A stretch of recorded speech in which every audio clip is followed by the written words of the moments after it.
झाड़ू को वोट देने वाला बयान देकर कैसे फंस गए अरविंद केजरीवाल, ईडी की शिकायत पर आखिर क्या बोला सुप्रीम कोर्ट।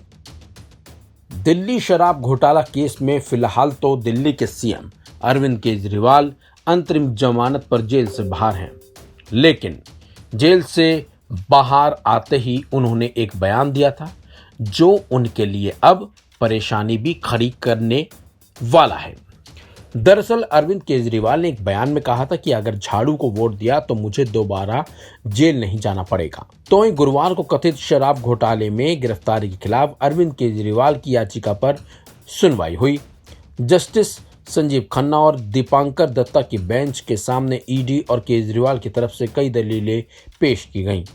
इस दौरान एक मौका ऐसा भी आया जब ईडी ने अंतरिम जमानत पर बाहर निकले अरविंद केजरीवाल के भाषण की शिकायत सुप्रीम कोर्ट से कर डाली। ईडी के जजों ने बताया कि अरविंद केजरीवाल चुनाव में जीत मिलने पर जेल नहीं जाने का दावा कर रहे हैं। अगर आप सारे जने मिलके इंडिया गठबंधन के प्रत्याशी जयप्रकाश जी को जिता दोगे तो मेरे को जेल नहीं जाना पड़ेगा, और आपने कमल को जिता दिया तो फिर केजरीवाल को जेल हो जाएगी। जब बटन दबाने जाओ तो ये सोच के जाना कि केजरीवाल को जेल भेजना है कि नहीं भेजना, नहीं भेजना ना। कौन कौन प्यार करता है मेरे से? जो करे केजरीवाल को प्यार वो करे मोदी को इनकार। वहीं ईडी की तरफ से पेश हुए सॉलिसिटर जनरल तुषार मेहता ने केजरीवाल की शिकायत करते हुए कोर्ट में कहा, वे कहते हैं कि अगर आपने झाड़ू को चुना तो मुझे जेल नहीं जाना पड़ेगा। इस पर अरविंद केजरीवाल के वकील अभिषेक मनु सिंघवी ने आपत्ति जाहिर करते हुए कहा कि अरविंद केजरीवाल ने ऐसा नहीं कहा है। सिंघवी ने कहा कि वह भी भारत के सबसे बड़े मंत्री को लेकर एक हलफनामा दायर कर सकते हैं। समझा जा रहा है कि उनका इशारा केंद्रीय मंत्री यानी कि अमित शाह की ओर था, जिन्होंने एक इंटरव्यू में कहा कि यह फैसला सामान्य नहीं है और लोग इसे स्पेशल ट्रीटमेंट मान रहे हैं।